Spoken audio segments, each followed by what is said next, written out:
América, el Banco de Italia, Londres, Español, el francés y el Deutsche, y también el Banco Río, el Quilmes, Galicia y otros.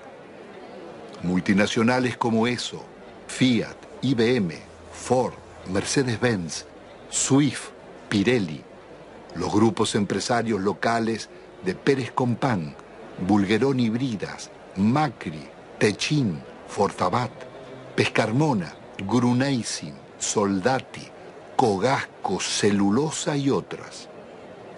Una descomunal deuda privada que un alto funcionario de la dictadura le pasaba al Estado, Domingo Cavallo. Doctor Domingo Felipe Cavallo.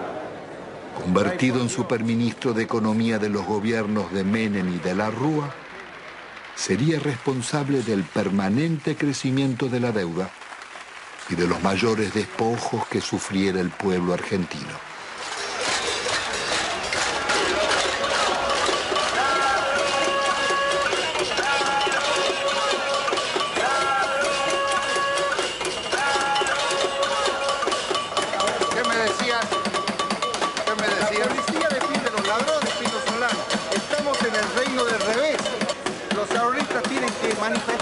Pacíficamente en defensa de sus ahorros que han sido confiscados por el banco en complicidad con el gobierno nacional.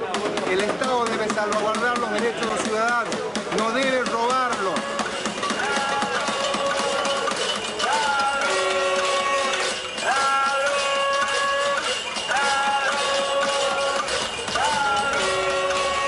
Un dólar arriba de otro dólar que junté a lo largo de 25 años de trabajo para que cuando me jubilara tuviera una vejez digna, cosa que el gobierno no me da.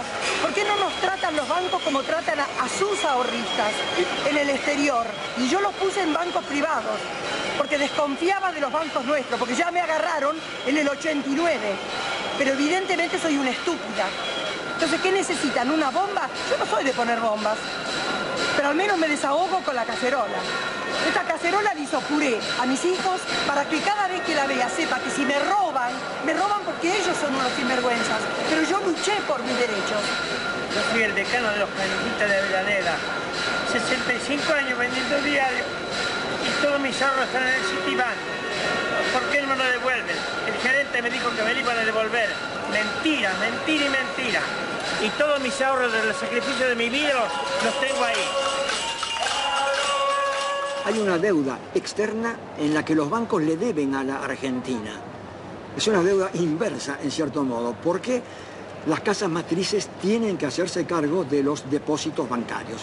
Eso está en la jurisprudencia argentina desde 1971, en el famoso caso Swift-Deltec, en donde se resolvió que la casa matriz era responsable por las deudas de sus filiales. Y es una estafa que el Estado tenga que hacerse cargo de las deudas del sector privado. ¿Y el caso de nuestra deuda externa? La deuda está plagada de ilegitimidades. Primeramente hay una ilegitimidad de fondo. Es ilegítimo pagarle a los bancos cuando hay 18 millones de pobres y 9 millones de indigentes. Hay una prioridad humana en esto. Segundo, hay usura. La usura está aprobada tanto que si se hubiera aplicado una tasa de interés normal, la deuda externa se hubiera terminado de pagar en 1988. ¿Pero cómo fue la estafa? Hubo préstamos de las casas matrices a las filiales que eran movimientos intracompañía, que esos préstamos eran considerados deuda externa, cuando en realidad eran movimientos dentro de la misma empresa. Se compraban dólares. Esos dólares se los depositaba en una cuenta en Estados Unidos. Con la garantía de esa cuenta daban otro préstamo que entraba al país. Se compraban dólares y así se lucraba indefinidamente con la tasa de interés. Es lo que se llamó en aquella época la bicicleta financiera, con la que se hicieron fortunas. Y precisamente los grandes beneficiarios fueron los grupos económicos que son los mismos de siempre. Al finalizar el gobierno de Alfonsín, la deuda externa se aproxima a 54.000 millones de dólares. Menem dejará en manos de la banca acreedora determinar cuánto se les debe. El Congreso jamás trataría la deuda ignorando la Constitución y la denuncia de Alejandro Olmos. 10 años después, llegará a 130.000 millones. No confundamos a la gente con un mal concepto de la palabra deuda, porque todos queremos endeudarnos, pero después decimos que está mal que el país endeude. Cuando crece el crédito porque hay alguna endeuda, es bueno, la deuda es buena.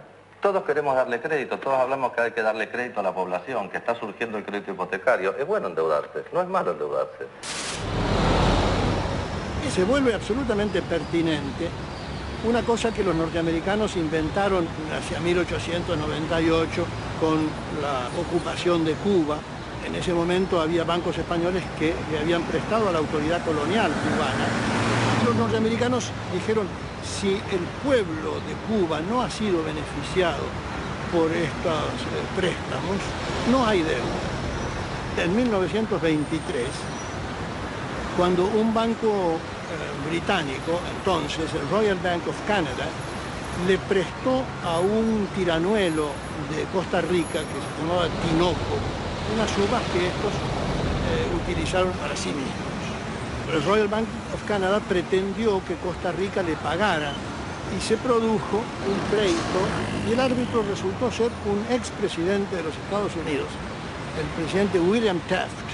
El presidente Taft resolvió el litigio diciendo hay deuda, pero hay una deuda privada y no una deuda pública, porque no hay deuda pública si no hay un público, el público como destinatario, como beneficiario. Son actos que de ningún modo han beneficiado al público, más bien todo lo contrario. Han hecho que la persona que compra en un supermercado y paga el IVA resulte el quien paga finalmente estas deudas privadas de grandes empresas, de grandes compañías o de gente en todo caso muy rica. No cabe duda de que la deuda privada irregularmente estatizada, ilícitamente estatizada por el doctor Cavallo, debe ser absolutamente revisado. ¿Cómo se llama esa teoría, doctor? Se llama teoría de la deuda odiosa. Una directora del Fondo Monetario Internacional, Karen Lissaker, representando a los Estados Unidos, dijo, si aplicáramos la teoría de la deuda odiosa, toda la deuda del tercer mundo se caería.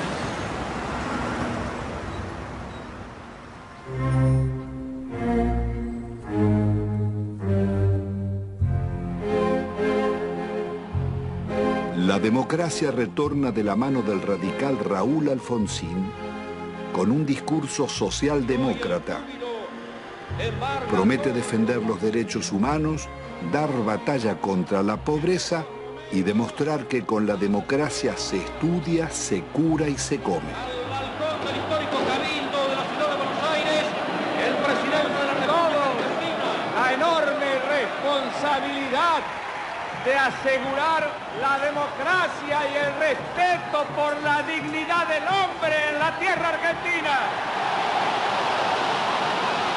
Hemos dicho que esto significa que el Estado no puede subordinarse a los grupos financieros internacionales, pero que tampoco puede subordinarse a los privilegiados locales. Pero el Estado está en quiebra y es preciso optar. El ministro Grispum propone denunciar la deuda externa y privilegiar el crecimiento.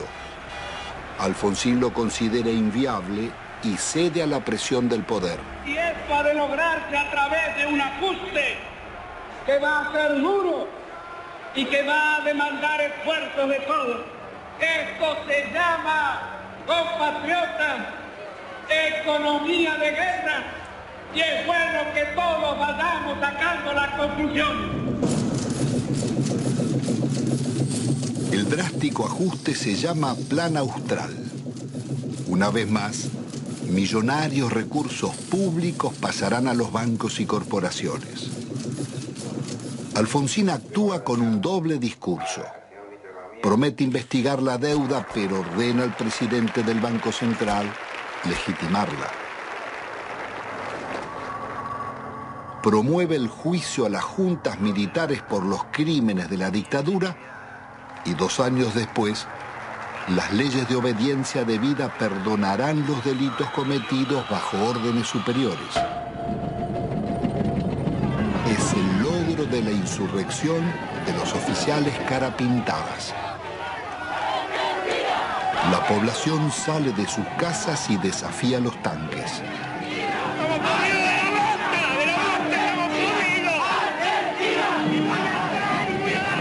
Alfonsín absolverá a los golpistas. Compatriotas, felices Pascuas. Los hombres amotinados han depuesto su actitud. Algunos de ellos, héroes de la guerra de las Malvinas, que tomaron esta posición equivocada.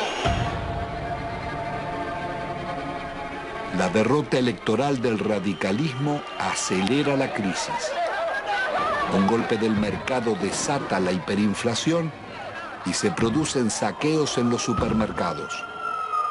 He resuelto resignar el cargo de presidente de la nación argentina con el que el pueblo me honrara desde el 10 de Alfonsín debe renunciar 6 meses antes de finalizar su mandato.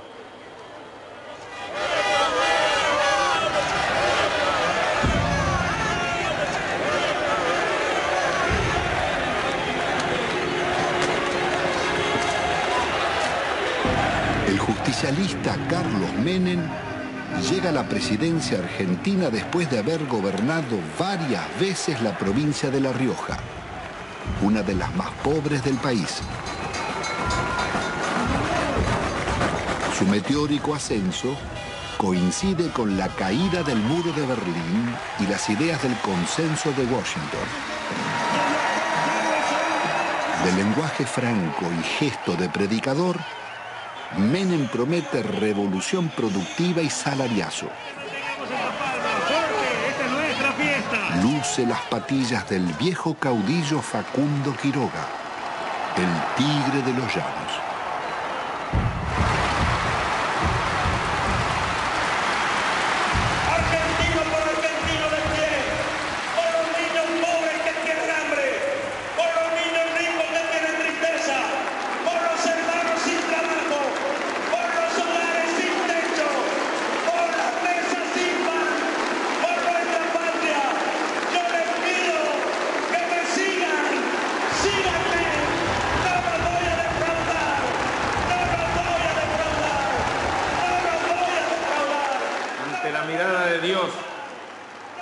Y ante el testimonio de la historia, yo quiero proclamar: Argentina, levántate y anda. Hermanas y hermanos, con una sola voz para decirle al mundo: se levanta a la faz de la tierra una nueva y gloriosa nación. Son los tiempos del supuesto fin de la historia. El discurso único de la globalización y las democracias neoliberales en América Latina.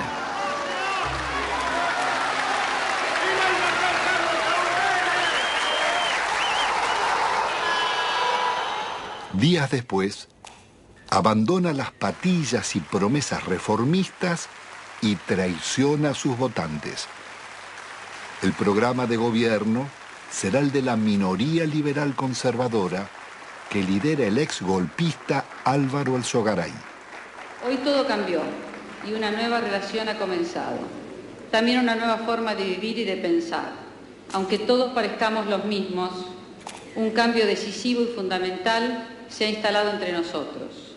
Y es un hecho de justicia histórica que este cambio lo realice un presidente justicialista, cerrando así el ciclo que comenzó hace 40 años. Jamás nadie como Menem había osado llevar la traición como bandera, ni ejecutar con tanto cinismo acciones contra la nación. El travestismo del nuevo jefe va a pulverizar medio siglo de resistencias populares. Impone la ideología de la derrota frente al modelo global. Indulta a los jefes de la dictadura y traiciona a millones de trabajadores que soportaron la represión.